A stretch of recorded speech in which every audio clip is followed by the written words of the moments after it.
Olá, tudo bem? Sejam todos bem-vindos a mais um episódio aqui do nosso podcast. Eu sou Marcel de Paula e juntamente com meu amigo Renato Clay, nós somos o Vai de Boa Podcast. E aí, Renato, tudo bem? Tudo ótimo, Marcel. Que prazer estar aqui, né, no mais um episódio aqui desse podcast maravilhoso. Beleza. E aí, nós vamos conversar com quem hoje, Renato? Então, hoje tem um convidado muito especial, que é o Edson Reis Fernandes. Ele é jornalista, trabalha com jornalismo esportivo e também é escritor. Vamos saber um pouquinho aí de um livro que ele escreveu, que é A Sina do Futebol Tocantinense, que tem muitas histórias legais pra gente ouvir aí. Bacana. Edson, seja bem-vindo aqui no Vai de Boa Podcast. Obrigado, Marcel. Prazer estar participando aqui desse podcast, desse episódio, com você, com o Renato, para a gente falar muito de futebol tocantinense, do nosso livro, A Sina do Futebol Profissional no Tocantins, que deixa a desejar, e a gente tem muita história curiosa nesse livro, A Sina do Futebol Tocantinense, histórias bizarras, e a gente vai falar um pouco de cada uma dessas histórias aqui. Bacana. Edson, mas mineiro, escrevendo sobre o futebol tocantinense, fala um pouco para nós aí. Pois é, Marcel, curioso, né? Eu sou mineiro, nasci em Porteirinha, ali no norte de Minas, próximo a Montes Claros, divisa com a Bahia, e de repente cheguei ao Tocantins em 2012, vim cursar jornalismo na Universidade Federal do Tocantins, me formei aqui, comecei a trabalhar com jornalismo esportivo aqui, só que eu já trabalhava com jornalismo esportivo, né? Lá em Minas, né? Trabalhei na afiliada da Itatiaia, a Rede Tarsat, que é uma potência em Minas, uma potência do rádio no Brasil, e fazia o plantão esportivo, cobri jogos de Atlético, Cruzeiro, América, né? Sou atleticano. Você também é atleticano, né? Eu sou Atlético Paranaense, mas Só que é minhas paranaense. filhas e minha esposa são Atlético Mineiro.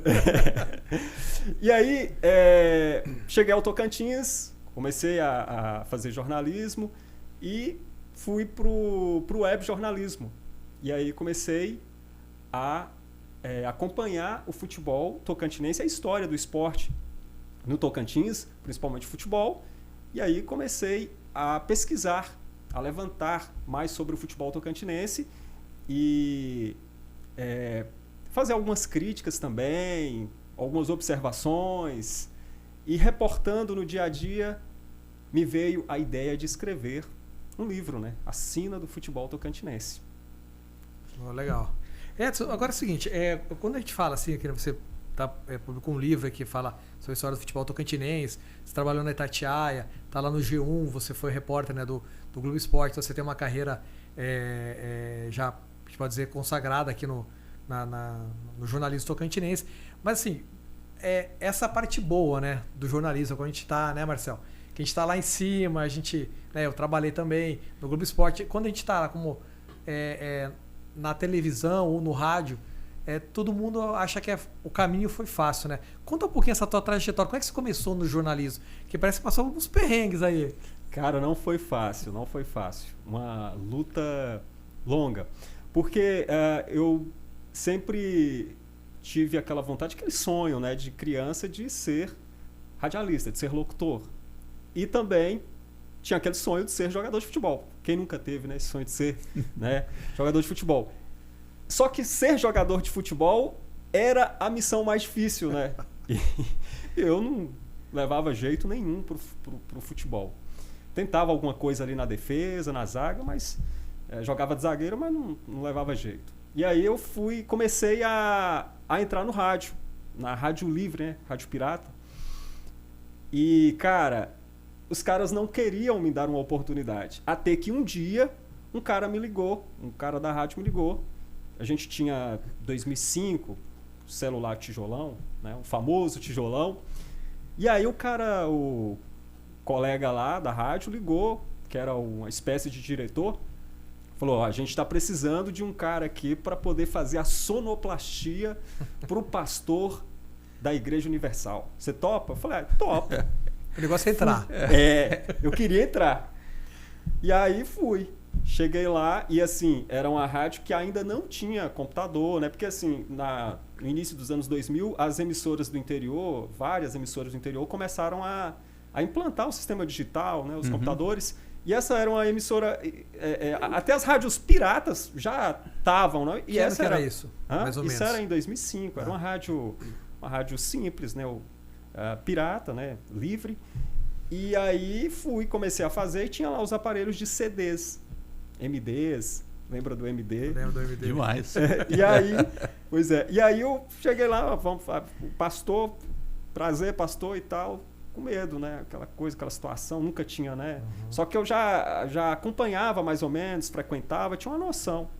E aí comecei a fazer a sonoplastia e tinha que ser rápido, né?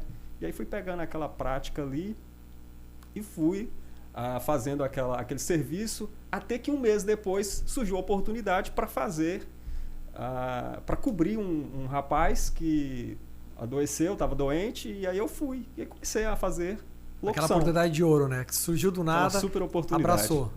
E aí fui e segui nessa rádio, fiquei uns 2 anos, não tinha nenhum ganho. Você tinha a galera que conseguia ganhar uma grana, pegava um patrocínio e tal. Eu não tinha conhecimento nenhum, né? Com 14 anos, 13 para 14 anos, então você não tinha um conhecimento de como fazer a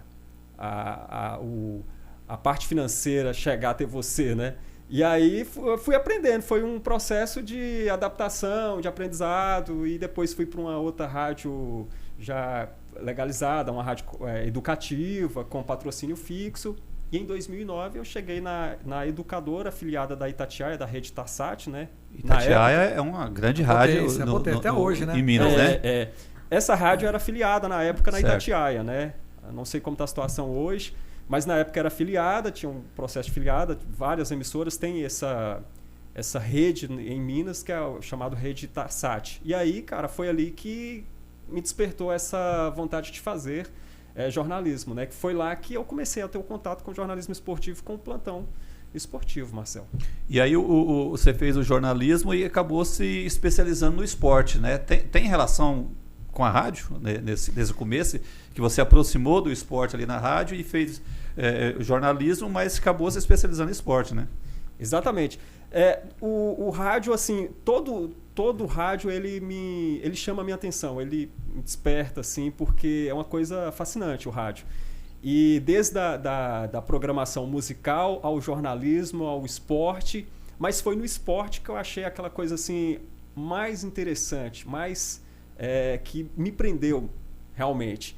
E a partir do plantão esportivo, dos programas de esportes, que eu falei, eu vou fazer jornalismo para trabalhar, para chegar nos grandes centros, nas grandes emissoras, para falar de esporte.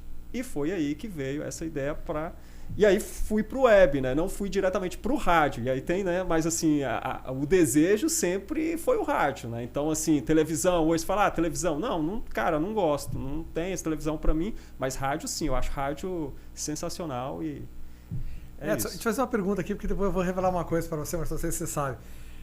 Você, como jornalista, você se sente realizado, né? Você se sente frustrado como não ser um jogador de futebol? Sabe por que eu tô fazendo essa pergunta? Porque eu sou um cara assim, extremamente realizado como jornalista, mas sou um piloto frustrado. Eu comecei a trabalhar com automobilismo porque eu queria ser piloto. Nunca conseguia chegar perto. E o que máximo faltou? de kart só. Faltou talento ou faltou o carro? Faltou talento aqui, ó. Eu tenho muito talento para ser piloto de automobilismo. E assim como você, eu também sou muito fã de automobilismo, principalmente Fórmula 1, né? Gosto demais de Fórmula 1 também, assim, já pensei quando criança em chegar no automobilismo, mas era uma coisa muito mais distante, então falei, vou tentar o futebol, né? Mas, Renato, acho que eu não ia me dar bem no futebol, não, então estou muito bem no Eu também estou mais jornalismo. tranquilo como jornalista, eu acho que eu não ia dar bem um ótimo piloto, não. Pois é, então assim, encaixou, deu muito certo Edson e o jornalismo, Marcel. Muito bacana. Edson, nessa sua carreira de jornalista esportivo, você entrevistou uma galera conhecida aí, né? Tava vendo aí as informações. Tem um povo aí conhecido dentro e fora do país que você teve a oportunidade de trocar ideia com eles, né? Muita gente, Marcel, e muita história curiosa. Inclusive o Paulo Nunes, entrevistei o Paulo Nunes, Aloysio Chulapa, o Amaral, o Luca, né? Luca que é daqui. Luca Tocantinense, Luquinha, né? Passou Luquinha. pelo Corinthians. Pra gente é o Luquinha. É o A gente conheceu ele Luquinha. porque ele era, Isso. na época, né, era... Lembra do Ricardo Lopes? Ricardo Lopes, sim. Ainda tá jogando ainda. Tá jogando. Quando jogava no futebol aqui era Ricardo Urubu. Hoje ele tá no futebol asiático e tá muito bem. é um jogador excelente, né? Se deu muito bem e está muito bem financeiramente também. Parece que você trocou ideia com o Romário também, né? Troquei. Foi rápido a entrevista com o Romário, foi um desses jogos... Futebol solidário. Futebol né? solidário. E o Romário veio participar, mas muito mal-humorado, o pessoal... Ele é complicado. É né? isso que eu ia perguntar, né? Cara. Porque acho que dessas pessoas que você falou, Romário é o que está no topo, né? Talvez o maior de todos eles, né? Todo mundo quer entrevistar, Todo né? mundo Pela quer história dele, entrevistar. Né? Um grande jogador de futebol, né? Mas não são esses caras que rendem as boas entrevistas, né? Não são, Marcel. Assim, o Romário, pra gente no GE, ele rende muito com os lances. Por exemplo, eu fui nesse mesmo jogo solidário, o que rendeu, o que deu uma Globo.com, o que foi pra Nacional pra gente? Foi um gol que ele fez de cobertura, um golaço. Então a gente chamou pro gol dele, tinha um vídeo, e fez uma nota falando, né, com 2 parágrafos, que é aquela pegada de web jornalismo mesmo. E, cara, foi bomba, né? sensacional. Bombou. Então, assim, a entrevista dele não rendeu, porque assim, a gente não tinha tanto que repercutir de uma fala do Romário. O Romário já estava dentro da política e ele veio para esse futebol e foi uma entrevista rápida, ele mal-humorado com o pessoal... juntou nele ali e muita gente... Muito assédio, né? E o engraçado é que ele muda a personalidade, né? Ele tá bravo assim, daí ele fala, tal, termina a entrevista, ele volta a ficar sério. Exatamente. Só que assim, ele ficou muito zangado porque no estádio Newton Santos, vocês sabem que quando acaba esses jogos festivos, lá esses jogos de estrelas, eles liberam, o pessoal libera para a torcida entrar. E aí veio muito torcedor, né? Foram vários torcedores para cima do Romário. E aí, cara, ele ficou muito mal-humorado, o pessoal tentando aqui. E aí tinha um pessoal, os humoristas aqui também. E aí a galera foi para cima dele, ele começou a dar aquelas respostas. E aí não ficou legal, a entrevista não ficou boa. E pra gente rendeu mesmo foi esse gol que ele fez. Mas o Chulapa e o Paulo Nunes? Chulapa, cara, pra te falar, Aloysio Chulapa foi a melhor entrevista. Cara, humilde, muito simples, brinca. E o Paulo Nunes. Paulo Nunes, eu fiz 2 entrevistas, 3 entrevistas com o Paulo Nunes. Uma, inclusive, eu coloquei o Paulo Nunes ao lado do Darley. A gente foi para um jogo festivo e aí eu tive a ideia. Darley que jogou no Grêmio. No Grêmio. É aquele mesmo, goleiro. Isso, goleiro. Nervosinho. Não, e ele foi muito bem comigo, estagiário, inclusive era estagiário na época, e aí eu tive a ideia, eu falei, cara, qual é o lance aqui? Eu não vou fazer só falando que teve um jogo festivo que participou fulano, e que arrecadou tantas toneladas, quantidades de que o objetivo é esse, na verdade, né? Trazer a galera para arrecadar alimentos. Alimentos, isso. Não vou só falar que arrecadou a quantidade X de alimentos. E aí eu falei, cara, tem aqui o Darley e o Paulo Nunes. E estava próximo dos 20 anos do título da Libertadores do Grêmio. Não me lembro agora se eram 20 anos ou era alguma coisa assim, nesse sentido. E aí eu falei, eu vou pôr os 2 caras juntos ali, eu vou tentar juntar eles, porque o Paulo Nunes já tinha jogado e ele tinha saído, ele estava no banco. E aí quando estava acabando o jogo, o Darley chegou. Aliás, o Paulo Nunes chegou, o Darley tinha jogado. E ele saiu antes do término e o Paulo Nunes chegou. O Paulo Nunes ficou no hotel. Não sei qual foi o problema dele, ele disse que sentiu que estava lesionado, né? Histórias do Paulo Nunes. Chegou e aí, uma festa, né? E aí eu vou juntar os 2 e vou tirar histórias dos 2. E aí lembrei também desse aniversário do Grêmio, do título do Grêmio. Cara, foi sensacional. E assim, eu descrevi na reportagem, na reportagem online, como que eles se encontraram ali, próximo ao banco de reservas. Certo. A resenha dos 2. E foi uma resenha muito divertida. E aí eu consegui tirar boas sonoras, boas falas do Paulo Nunes e também do Darley. Foi para a página do Grêmio, foi para Globo.com, foi para o GE Nacional, lá para a Home, rendeu muito, foi uma entrevista muito legal. Só que aí Deixa eu concluir. Só que aí... Calma que ela vem a história. Teve um outro encontro... Pois é. Teve um outro encontro, Marcel, com o Paulo Nunes. No jogo da ABB. Sim, solidário também. Futebol solidário também.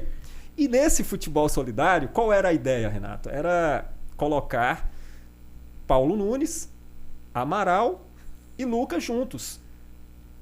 Para falar de rivalidade. O Lucas estava no Corinthians, Paulo Nunes foi muito bem, foi ídolo lá no Palmeiras.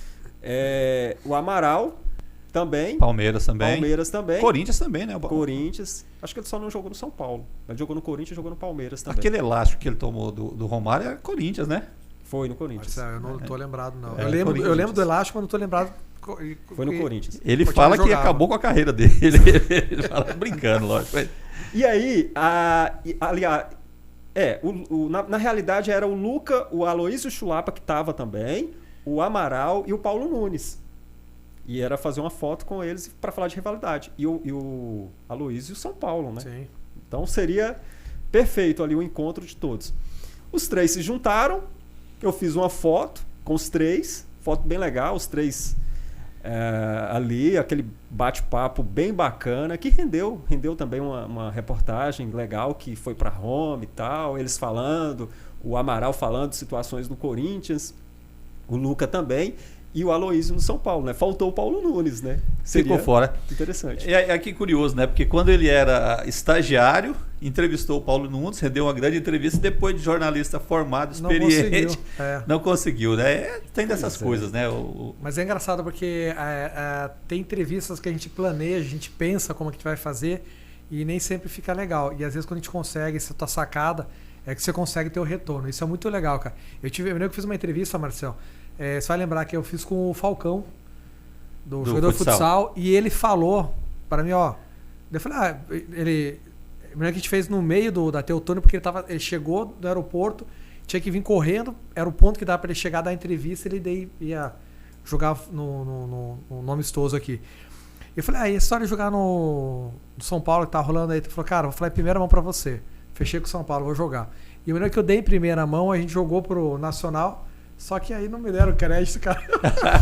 Mas eu sou primeira mão, cara. E ele jogou no São Paulo. Jogou. Com o Leão. O Leão era o treinador, né? Só que aí não deu muito certo. Não, eu acho que o Leão queimou ele. Mas foi uma entrevista maravilhosa. O cara super gente boa. O Falcão, cara, é uma pessoa assim fantástica, extremamente educada, tranquila, atendeu a gente super bem. E rendeu uma entrevista super legal, porque aí assim, quando você tem uma empatia, a coisa flui, né? Exatamente. O Aloysio tem muito disso também. É muito educado, muito gente boa também. Espera você perguntar. E qualquer pergunta, cara, você manda pro Aloysio, ele tenta responder da melhor forma possível. Então, assim, foi para mim uma das melhores pessoas assim que eu entrevistei do futebol. Muito bem. Vamos falar do livro, né? Pois é, eu já ia perguntar para ele aí, ó. Do Edson, escritor. Como é que é a diferença? Falar do Edson, jornalista, escritor. Como é que é a diferença acompanhar um mineiro? Aliás, só te falar, o último jogo do Galo no Mineirão, eu estava lá no Dia dos Pais com as minhas filhas. A Malu e a Duda e a Paula com camiseta do Galo e eu com camiseta do Atlético Paranaense? Preta. Você não quis colocar do Atlético, não? Mas tem um pouco de Atlético de Galo também? Até a gente ficava torcendo, né? Aí a gente foi uns dias antes na loja oficial do Galo. Aí a Paula, minha esposa, vendo camisa para as Marias, para ela também e tal. E o cara chegou, e aí, pra você, papai, não vai comprar? Eu falei, cara. Agora deixa eu te perguntar uma coisa, uma curiosidade. Como que foi, Renato, ali em 2021? Cara, Copa do Brasil. Foi legal, não, né? Não foi legal, não caiu bem. E lá na loja do Galo tem a camisa lá da final. Tem, né? Tem a camisa do Atlético Paranaense e Galo. Tem a camisa lá, toda autografada. Eu vi a camisa, virei. Vamos ver coisa boa aqui. mas o Edson, vamos na história do livro. A ideia veio do que motivou você a escrever sobre o futebol tocantinense. É lógico que você formou no Tocantins, você começou a sua carreira como jornalista no Tocantins e trabalhando com esporte, né? Mas você tem a experiência do grande centro, que Minas é um grande centro do futebol, né? Mas aí, por que escrever sobre o futebol tocantinense e o seu primeiro livro, né? Exatamente, Marcel, porque assim, o futebol tocantinense eu passei a vivenciar muito mais. vivenciei o Mineiro também, mas em um curto período, né? O Campeonato Mineiro, o Campeonato Brasileiro, mais distante também, em uma rádio do interior. E aqui em Palmas, eu estava falando de todos os times, eu estava tendo um contato com todos os times, com todos os dirigentes. Então eu estava em um contato direto com eles. E aí eu estava presenciando, vendo muita coisa que acontece dentro do futebol tocantinense. Chega muita informação, né, para quem é jornalista da área, né? E assim, Renato, o futebol tocantinense, a gente né, sonha com aquele acesso que em 2010, com a Araguaína, veio. Só que o Araguaína cai logo em seguida. E aí você fica, por que o futebol tocantinense é da forma que é? A gente teve uma temporada excelente do Tocantinópolis em 2022 agora. O Tocantinópolis saiu para o Atlético Paranaense. Mas e foi, não foi fácil, não. Não foi tão fácil. Agora, o Tocantinópolis também chegou muito bem no Campeonato Brasileiro da Série D e por pouco não conseguiu acesso, caiu nas quartas de final. Então, Marcel, essa situação do futebol tocantinense foi despertando cada vez mais. Por que o futebol tocantinense é assim? Por que tem um desiste e não desiste? Porque assim, sempre que vai começar o Campeonato Tocantinense, o estadual tem a ideia do time. Olha, a gente vai desistir de disputar o Campeonato Tocantinense porque não tem recurso. Entendeu? E aí eu fui juntando as coisas. Quando você fala assina, que o nome do livro é Assina do Futebol Tocantinense. Assina quer dizer que... Sofrido? É um futebol que não vai. Tipo, ele está estacionado. Então, assim, ele está parado. É um futebol que não evolui. É isso que é a mensagem que eu quero passar, que é um futebol que assina do futebol profissional no Tocantins. Que, para muita gente, é um profissional entre aspas, porque tem muita coisa que acontece. Por exemplo, você vai pegar o time mais organizado, mais profissional hoje, é o Tocantinópolis. É um time que está lá na divisa com o Maranhão.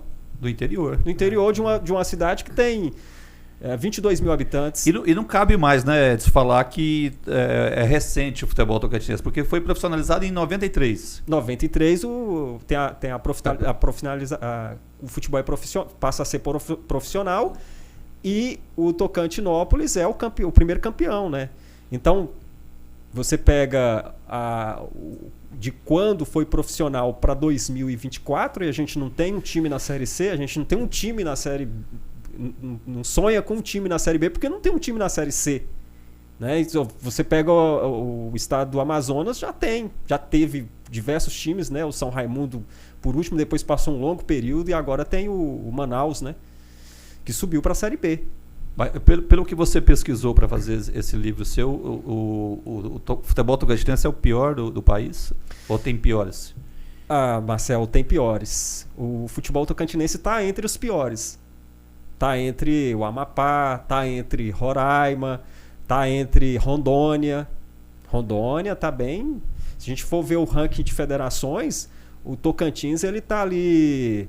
Ele está nesse meio ali. Eu não me lembro a posição exata agora, mas ele tá ali, acho que à frente de Rondônia, de Mato Grosso do Sul, do Amapá, de Roraima, alguma coisa assim. Tá por ali. Ele só está atrás do Acre. Para você ver, o Acre teve recentemente um time na Série C, o Atlético Acreano. E o Tocantins teve um time na Série C lá em 2010, o Araguaína. Tudo bem que o Atlético Acreano também subiu e caiu logo, né? Mas a gente... Mas já é alguma coisa, né? Já alguma coisa. Já demonstra que tá tendo uma mudança, né? Agora, quando você lançou o livro, não teve uma cobrança da galera? O pessoal não ficou chateado? Federação? Torcedor? Algumas dirigentes? Algumas pessoas, assim, fez um comentário ou outro, um comentário irônico, alguma coisa assim, mas nada tão... Porque tá tão assim, né? O futebol tocantinense tá tão assim exposto do que acontece dentro do futebol tocantinense que não tem como, né? A gente tá só relatando ali o que vem acontecendo ano após ano. E assim, nesse livro, inclusive, a gente mostra situações bizarras que acontecem dentro do futebol. Isso que é tocar no assunto agora, né? Tipo, o que você relata no livro assim que você falou, não, cara, é inacreditável isso. Cara, são várias as situações, por exemplo... Tem situações engraçadas, mas também tem situações... Aí são várias. Por exemplo, essa questão do Atirson, que hoje é comentarista, né? E comentarista de futebol. Jogou pelo Flamengo e tal, e ele foi treinador, ele iniciou ali como treinador de futebol e veio treinar o Tocantins de Miracema. Fechou com o Tocantins, se apresentou e tal, acho que deu um treino lá. Só que ele estava envolvido em outros negócios e foi para o Rio, fez uma viagem para o Rio de Janeiro e depois de 5 dias ele retorna. E aí ele chega durante uma partida de futebol e fica na área técnica a partir do segundo tempo. E depois que acaba o segundo tempo ele fala, não fico mais. Que aí a gente fez uma reportagem sobre aquilo, inclusive a gente conta isso no livro, nessa situação no livro, de como foi esse processo. E aí ele não gostou, ele ficou muito chateado, mas a gente falou, a gente está relatando, eu falei com ele, a gente está relatando um fato, que você deixou o time com 45 minutos à frente do time na área técnica. E repercutiu muito, né? Então o cara não gostou nem um pouco. Então, provavelmente foi o treinador que menos tempo ficou no cargo, né? Inclusive a gente cita isso na reportagem, fala disso no livro, né? Que né, pode estar dentro do recorde, né? Do treinador que passou mais rápido à frente de uma equipe, na área técnica ali, né? Porque ele parece que ele deu lá 2, 3 treinos. E qual foi o placar desse jogo, Edson? Marcelo, eu não vou lembrar, mas o Tocantins perdeu. Então foi por isso que ele foi embora. Velho, que história. Aí o Tocantins perdeu. E aí ele ficou muito revoltado com a situação porque repercutiu, claro, Renato. Repercutiu negativamente para ele, né? Se a reportagem ficasse só no site no Tocantins, tudo bem, para ele não ia fazer diferença, porque, né? Só que foi pro GE Nacional, foi pra Globo.com, e aí à noite ele começou ele começou a me mandar mensagem, ele achou meu telefone e começou a falar comigo. E a gente tinha colocado na reportagem que a gente tinha ligado para ele, procurado ele para ele se dar um posicionamento, sim, falar por que ele saiu aí e tal. Não quer, mas depois que repercute aí que corre atrás. Na realidade ele nem atendeu a gente, assim, deu caixa, as mensagens não foram entregues. E aí depois que à noite já que tava aquela repercussão, a matéria tava lá em destaque, ele entrou em contato, ele e um assessor. E aí, isso daí não pode, tá errado isso aí, não sei o que, vocês vão ter que tirar do ar, não sei o que. Eu falei, não, ninguém tira a matéria do ar, não. Aí. A gente procurou vocês. Aí. Não, mas não sei o que, não. Você pode se posicionar. E aí, qual é a sua versão? Por que você saiu? Não, então eu quero uma matéria só falando. Eu falei, não, você manda a sua posição e a gente coloca. Sim. E aí ele procurou o pessoal, né, que estava à frente, a coordenação do site, para poder falar sobre isso. Que tinha que tirar a matéria do ar, que não sei o quê. Que falou, não, ninguém vai tirar. Dele foi péssimo mesmo, né? E a matéria retratou o que aconteceu, né? Sim, realmente, né? Não tem... Isso é censura, gente. Do jornalista, né? Retratar o que aconteceu, ué.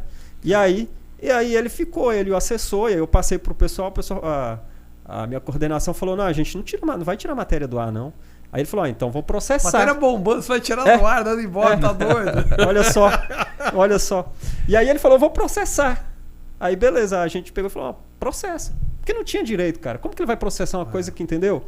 E aí ficou lá, a gente colocou lá, a gente procurou o treinador, Artirson e tal, mas ele não quis se posicionar. Sim, claro. Antes a gente tinha deixado, né, que havia procurado ele, mas as ligações não foram retornadas. E aí ficou, eu falei, você manda o seu posicionamento e tal, e aí ele conversou com o pessoal lá, e depois ele falou mais nada, falou que ia processar, nunca chegou esse processo. Morreu o assunto. Então essa história, a gente fala dessa história no livro também, essa é uma das histórias curiosas, tem uma história também de uma aeronave que o Tocantins de Palmas foi jogar no Pará, não sei se você sabe dessa história, não lembra dessa história, né? Não. O Tocantins de Palmas foi jogar no Pará, pelo Campeonato Brasileiro da Série D. E aí o que aconteceu? O time do Tocantins ele foi transportado em várias viagens em uma aeronave pequena. Meu Deus.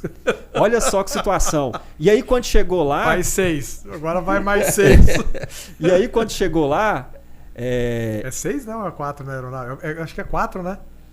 Eu não sei, eu não lembro quanto que era. Uma vez eu viajando de teco-teco, mas não lembro quanto que... No livro a gente explica, eu não vou lembrar bem aqui, mas foi uma situação que a aeronave teve que fazer umas 4 viagens. Umas 4, 3 viagens. E aí, o que aconteceu? esses jogadores foram para campo jogar lá em Santarém. Santarém. Acho que acho que o nome da cidade é Santarém. Tem essa cidade, né? Santarém no Pará. Santarém no Pará. Isso. E aí, a equipe do Tocantins, os jogadores começaram a jogar, e aí os caras começaram a sentir. E aí soltou entre eles lá que eles estavam sentindo, não era problema físico, era porque eles estavam com fome. Caramba, cara. E aí, eles conversaram entre eles, acho que um jogador falou, e teve gente da torcida que começou a jogar dinheiro no campo. Caraca.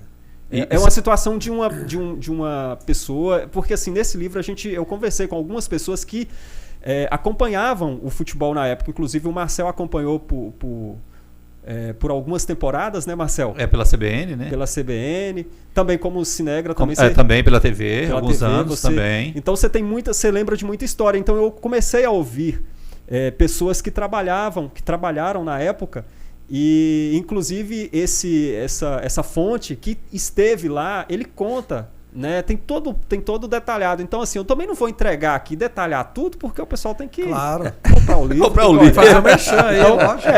Já então, assim, já fala onde é que tá o livro. O livro tá disponível no site da Americanas. Só colocar a sina do Futebol Tocantinense, na Amazon também, o pessoal pode encontrar. Tem o e-book. Legal. E aí tem a história toda detalhada. Então assim, pode ser que tá passando alguma coisa, tá faltando, mas eu também não vou entregar tudo aqui, né? Porque o pessoal tem que ir lá. Qual foi a mais engraçada que você fez? Só um pedacinho pra não, né? No livro, né, gente? Então, a mais engraçada. A mais engraçada. Porque aqui tem muita história engraçada, cara, né, Marcelo? Futebol aqui tem...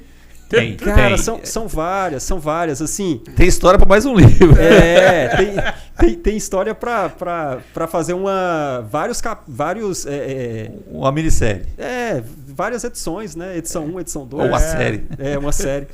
E aí, cara, para você ver, tem uma história também que é um pouco curiosa, mas também que chamou, inclusive, a atenção do Esporte Espetacular, que veio aqui, que é uma história de futebol raiz, lá de Guaraí. O pessoal do Guaraí, time que já disputou algumas vezes a primeira divisão, a segunda divisão, o Marcel conhece, não sei se o Renato vai lembrar do Guaraí. Lembro. E aí tem um jogador que ele é ídolo no Guaraí, ele chama Pedro Panca. Eu sei. E aí o Pedro Panca, ele é um bom jogador, é um meia, ele hoje está... Inclusive, ele jogou a segunda divisão agora dessa temporada pelo Guaraí, que está na segunda divisão, mas não conseguiu subir. Já deve estar próximo dos 40 anos. E aí o Guaraí estava querendo contratar o Pedro Panca, querendo contratar alguns jogadores. O que o Guaraí fez? Começou a fazer uma vaquinha. Caraca. Começou a fazer uma vaquinha. Uma vaquinha com a urna lá na cidade, online também. Isso foi em 2015, 2016, alguma coisa assim. E aí eles fizeram um bingo. Colocaram uma bezerra no bingo.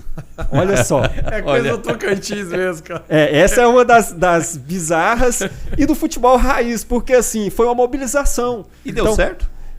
Conseguiram contratar? Conseguiram. Eles conseguiram contratar ele, a diretoria conseguiu fazer um time com alguns jogadores, mas assim, a maioria dos jogadores lá da cidade não recebia salário.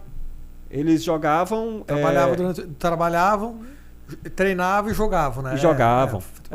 De forma voluntária. E E aí, o pessoal, essa história foi tão assim, porque o ingrediente, futebol raiz. Sim. Depois é muito bizarro você colocar uma bezerra em um bingo e a cidade toda se mobilizar para poder montar um time para disputar a segunda divisão. Para contratar o Pedro Panca. O Pedro Panca. E aí o pessoal do esporte... Pedro Panca na cidade. Mas era a primeira divisão? Não, segunda divisão. Segunda divisão. Aí o Esporte Espetacular viu lá, o pessoal viu a reportagem e veio fazer. O André Galindo veio. Sim. E ele fez uma reportagem que ficou muito bacana. Ele conta a história toda, ele detalha, ele entrevista os personagens, inclusive ele entrevista o Pedro Panca, porque assim, a gente fica muito em redação, o web jornalismo, né? A gente fica muito em redação. Então, e o estado é grande, assim, então Guaraí está bem distante, né? Para ir em Guaraí, para a gente fazer uma reportagem online, a TV vai, às vezes faz, mas a gente não conseguiu ir. Mas a gente consegue cobrir o estado todo, pegar todas as informações de todos os times e fazer. E aí a gente fez essa reportagem, repercutiu, o pessoal veio e fez essa matéria. Legal, e essa foi uma história também que está detalhada no livro, e ela é uma história curiosa, de futebol raiz mesmo, assim, que o Guaraí não subiu. E eu acho que nem a segunda está disputando mais, né? O Guaraí disputou nessa temporada, né? Ele estava inativo, o Guaraí ficou, acho que 4 anos fora de futebol, do futebol profissional, retornou nessa temporada, ficou muito próximo do acesso, não conseguiu, acabou eliminado antes de chegar na semifinal, ali na primeira fase ainda, né? Na fase de grupos ele caiu, porque eram 2 grupos, e aí 2 de cada grupo avançavam para a semifinal. Pegando um gancho do livro, Edson, quando você fala, você deu o título de como a sina do futebol tocantinense, porque o futebol não desenvolveu, né? Não decolou, podemos dizer assim, né? Mas não é por falta de talento, né? Porque se a gente for olhar a história do futebol tocantinense nesse período aí, nós falamos de 93 até aqui, revelaram grandes jogadores para clubes nacionais e que alguns jogadores saíram daqui e fora do país, fizeram carreira fora do país. Então, ou seja, talento tem, né? Não tá faltando organização. O grande X da questão é a organização, porque assim, quando você fala que a gente tem jogadores, talentos, concordo com você, a gente tem, o futebol tocantinense tem vários talentos. Mas, ao contrário dos talentos dos jogadores, os dirigentes são muito amadores ainda. Então, assim, falta o quê? Falta dirigentes, falta organização. E essa parte é a parte que eu falo no livro também, dessa parte dos dirigentes, da organização, que não tem essa organização. A impressão que dá é que são dirigentes que levam o futebol profissional como se fosse um futebol amador, um torneio amador lá do interior. E aí eles ficam ali. Qual é a pedida deles? O que eles pedem tanto? Patrocínio de prefeitura, de governo. Eles ficam na sombra do município. Então, o que acontece muito dentro do futebol tocantinense? Mas eu vou te fazer uma pergunta. Mas você não acha que também os empresários deveriam apoiar também o futebol? Porque assim, eu sempre vi isso, é difícil você ver. Um dos grandes incentivadores aqui do futebol tocantinense que eu lembro era o Henrique Fragata, né? Que sempre apoiava o Palmas, né? Ele é um entusiasta. E agora tem o Ricanato, né? Que tem o próprio time lá da empresa dele. Mas assim, eu acho que falta, né, um pouquinho de patrocínio dos próprios empresários, essa mobilização também, né? Falta essa... Só que os dirigentes que não conseguem fazer essa busca. Eles não conseguem. Então, assim, quando eu falo de organização, você pega hoje o Tocantinópolis, que é o time mais organizado em tudo. Falta uma coisa ou outra ainda. O Capital, que é do Ricanato, que é o do Ricardo, que tem uma visão, que tem conhecimento. Tem o batalhão que está surgindo, que tem pessoas que têm conhecimento também, que tem o Tita, que tem o Richard Sanches, que tem um conhecimento dentro do futebol. Mas quando você vai para Tocantins de Miracema, quando você vai para Gurupi, que o Wilson Castilho vem há muitas temporadas, e assim, a gente fala, o torcedor fala, se tá ruim com o Wilson Castilho, imagina quando ele sair. E quando ele saiu, depois de uma longa temporada, só ele à frente do futebol, o time foi rebaixado. Veio um grupo de empresários, porque aqui no futebol tocantinense tem muito isso. Grupo de empresários. E aí chega esse grupo de empresários, se instala ali no time. E traz o elenco todo, né? Traz o elenco todo. Esse grupo se instala ali, começa a tocar o futebol e acontecem muitas coisas. Inclusive, recentemente, dentro do futebol tocantinense, a gente teve suspeitas de manipulação de resultados, inclusive com notificação da CBF. né, daquela empresa que presta serviço para a CBF, que notificou a federação, foi para o Tribunal de Justiça Desportiva, não chegou ao Superior Tribunal de Justiça Desportiva, mas foi julgado, teve uma punição, depois recorreu, conseguiu ser absolvido. Então, assim, tem muito essa situação. Quando você fala, o empresariado, mas precisa do dirigente Sim, claro. se levantar, buscar. Sim. Né? Porque acho que você tem que convencer o empresário que o seu projeto é bom. O seu produto ali, né? Que se você não tem um projeto que vai dar um retorno, e que você prova que vai dar um retorno para ele, é mais difícil dele comprar essa ideia também. Eu acho que, na verdade, é profissionalizar mesmo, né? Em todo sentido, né? Exatamente, porque como que o dirigente ele vai vender o Tocantins de Miracema? O que o Tocantins de Miracema tem para oferecer? Então ele tem que começar a fazer um passo a passo, a se profissionalizar. A gente vai fazer um projeto para o Tocantins ser um time grande dentro do futebol tocantinense e disputar o título. Mas como que a gente vai fazer esse projeto? Então tem que começar há 2, 3 anos antes a pensar esse projeto para depois chegar e aí sim, vamos lá no empresário aí vender o produto e mostrar o Tocantins. Porque hoje o Tocantins, olha o estádio que o Tocantins joga, o estádio Castanheirão em Miracema. Inclusive no livro a gente fala também da dificuldade que a imprensa tem para poder cobrir jogos aqui no Tocantins, né? Que a gente cita, inclusive, que as cabines elas foram feitas só para rádio. A gente cobria do... E o Seabra, repórter cinematográfico foi da TV Anguera, e o Seabra a gente cobria em cima do banco de reserva, do lado do posto. Olha só, cara. Você lembra qual foi o seu pior perrengue? Cara, era lá, cara. Aquele estádio lá, você ficava... Vários estádios, não vou dizer que foi lá. Mas vários estádios que a gente ficava debaixo do sol o tempo todo. O Castanheirão tem só uma cabine para rádio e ela é muito pequena. A gente tinha que levar 2 camisas, né? Uma para ficar vendo o jogo, acompanhando, anotando os lances. E daí tirava, se secava, colocava uma gola polo para fazer a passagem. Porque era muito complicado ficar debaixo do sol. Não, mas a gente está falando que tem muitas histórias para outro livro, né? Tem uma história aqui na região norte que o espaço, não é cabine, o espaço dedicado para a imprensa tem um poste na frente. Aí a gente relata isso. Relata isso? Relata. Aí o que é que as pessoas fazem para cobrir? Liga para o prefeito prefeito manda um caminhão que para do outro lado contrário da arquibancada para a equipe, para a imprensa ficar em cima do caminhão para poder filmar. Então, assim, olha só, tem material para 2, 3 livros aí, Edson. Inclusive, olha só, o Bela Vista é um time que está na sua 3ª temporada disputando a 1ª divisão. Olha só essa situação. Não está no livro. Não está no livro. O Tocantins, o Bela Vista, começou muito bem, 1ª temporada foi muito bem, mas não tem, em Cachoeirinha não tem um estádio para ele jogar. E aí ele foi jogar em Angico. Só que, cara, o estádio de Angico é bizarro. É uma situação que a imprensa fica do lado de cá de uma cerca de arame. Olha só a situação. Cerca de arame? Não, Edson. Tem uma cerca e aí tem o alambrado do outro lado, né? Aí você consegue.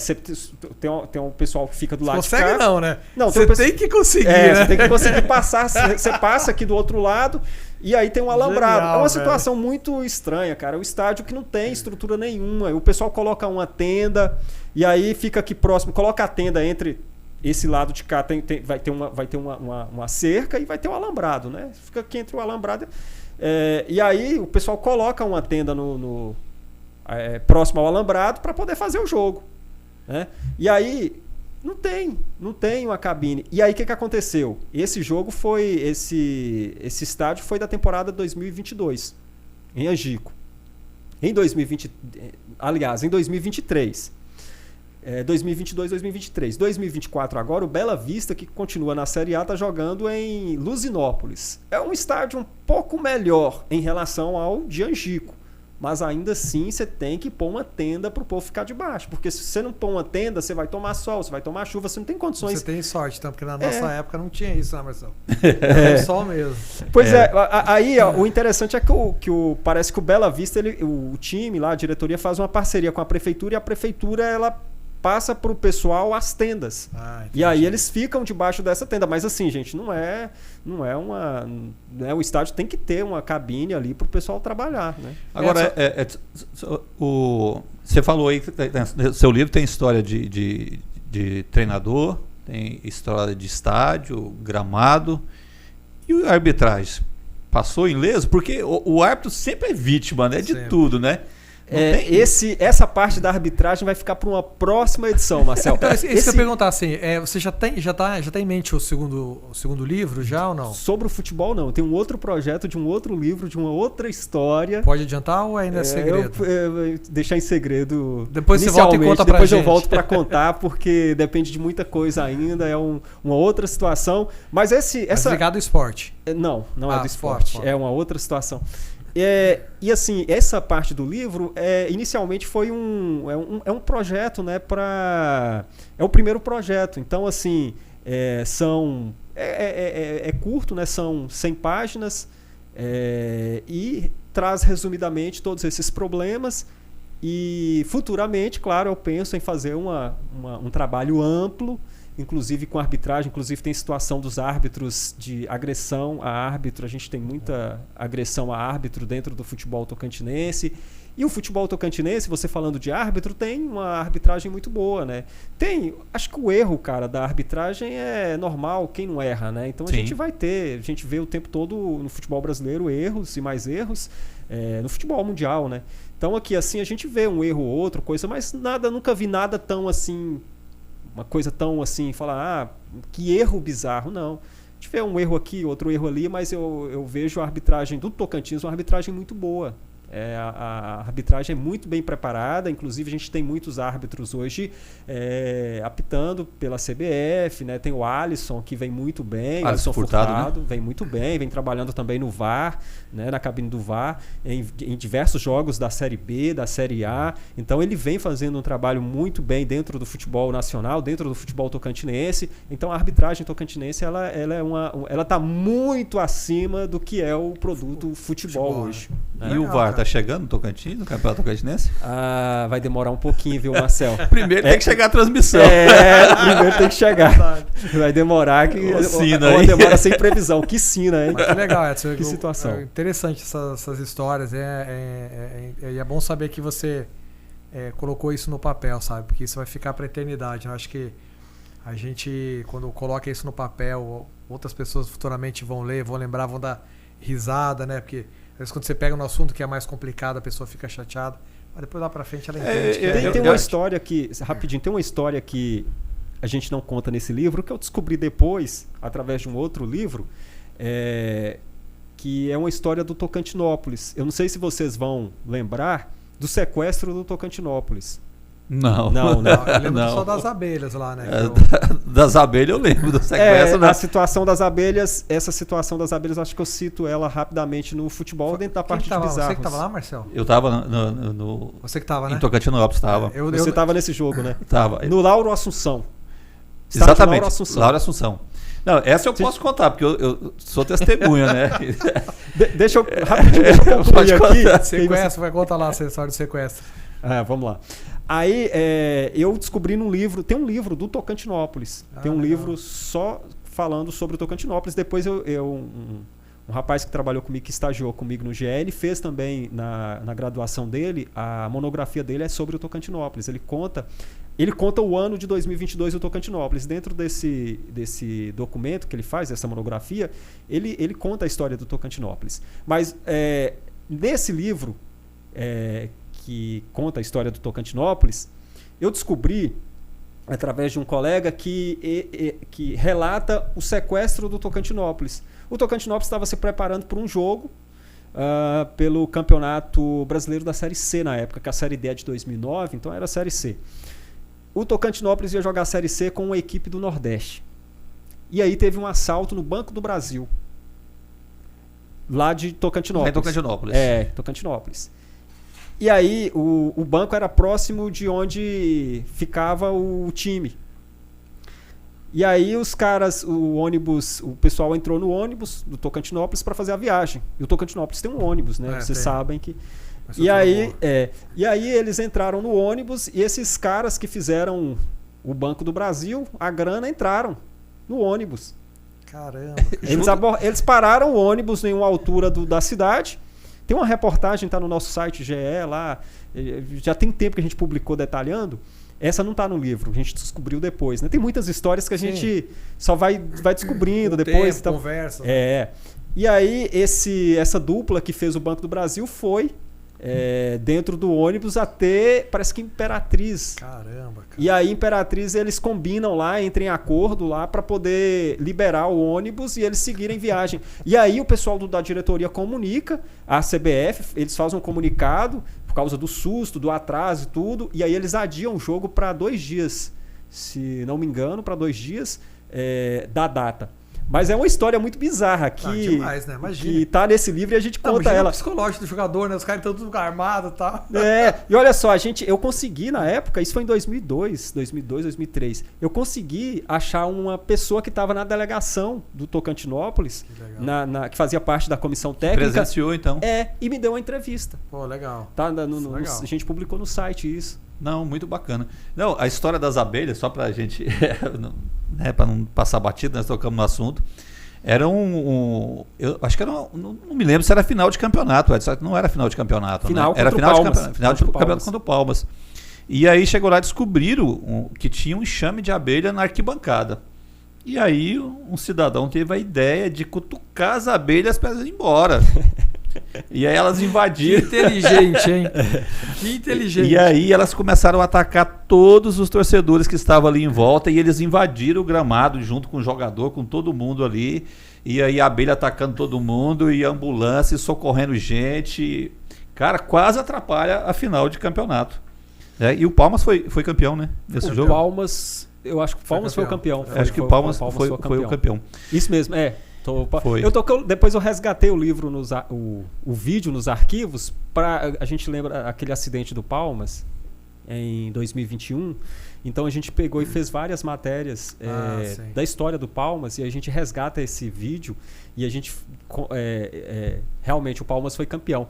Inclusive nesse jogo lá nesse episódio, esse vídeo viralizou depois. Há uns 3 anos atrás, estava nas redes sociais. Eles acharam porque na época não tinha ainda essa força. Não tinha rede social, né?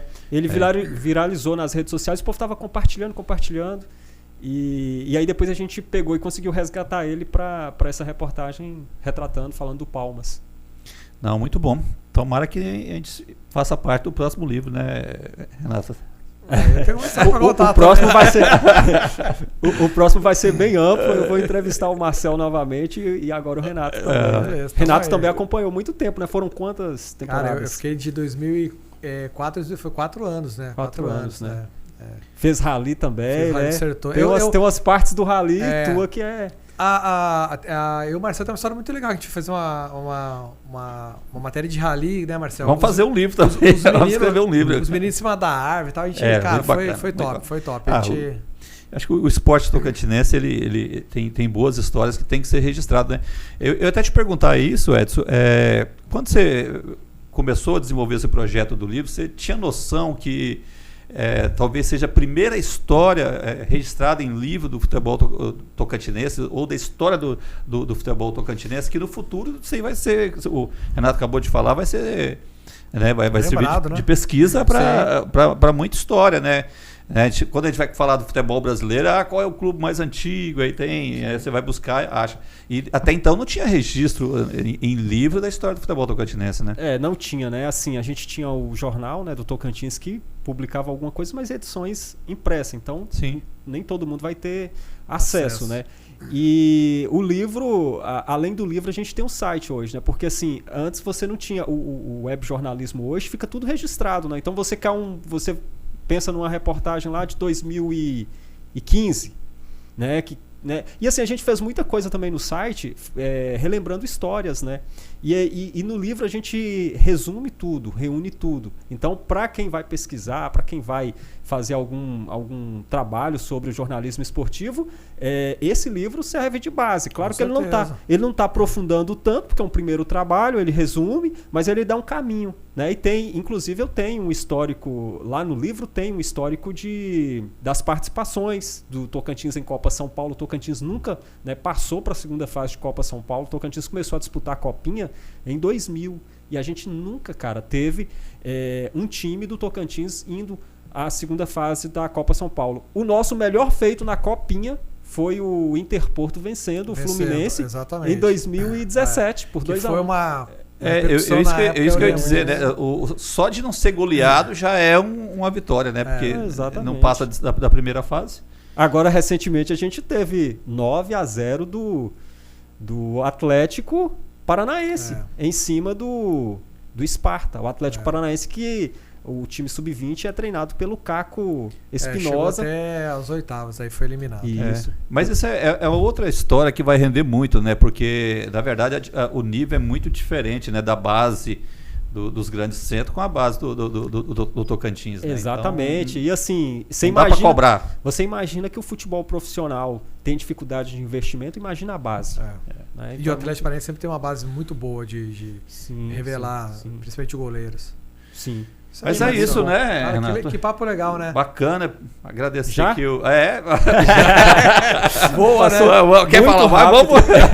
Vamos falar para ficar pro próximo episódio. Vamos falar do livro que você está programando, que você não quer no próximo episódio.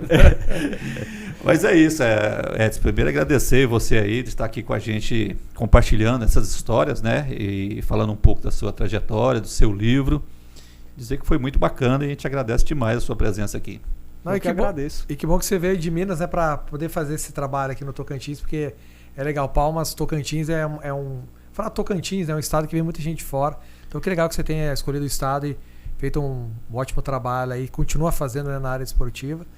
E, cara, é bom ver você aqui no Vai de Boa Podcast. Obrigado. Obrigado o prazer foi meu. Obrigado, Renato. Obrigado, Marcel. E é isso, né, Renato? A gente veio e entrou, né, nesse barco aqui. A gente está nessa luta para melhorar, né, ter um futuro melhor dentro do futebol tocantinense. Agradeço vocês e a gente, quem sabe, no próximo episódio aí a gente volta para falar do próximo livro aí, do próximo trabalho. Saiu coisa nova, pode contar com a gente que o espaço está aberto, né? Com certeza. É isso. Beleza, então. Obrigado. Valeu. Renata. Isso aí, Marcelo. Agora vamos ver quem vai ser o próximo aqui, convidado no Vai de Boa Podcast. É isso aí. Então tá bom, então. Agradecer quem acompanhou a gente aí. E até o próximo episódio aqui no Vai de Boa Podcast. Obrigado. Valeu, pessoal.